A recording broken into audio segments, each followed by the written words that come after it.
Сендерге Олжа сендерге бақыт тілеп жатыр. Қайсыған рахмет. Маған.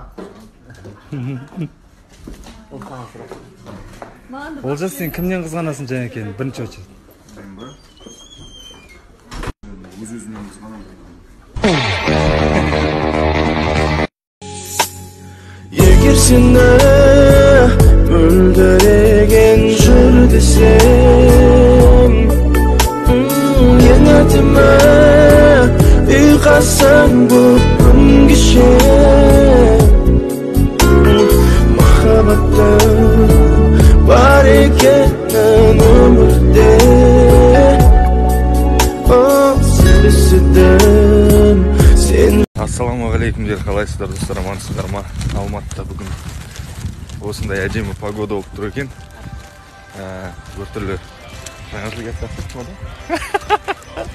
да? Қалай олай? Қалың киініп алдық. Қар жауып тұр деп қазір бүкіл Алматы қақтасады. Қалың киініп алдық деп кепті мен. Ешкімде терезе жоқ. Ешкімде терезе жоқ, тек біз көріп отырық қар бар екен.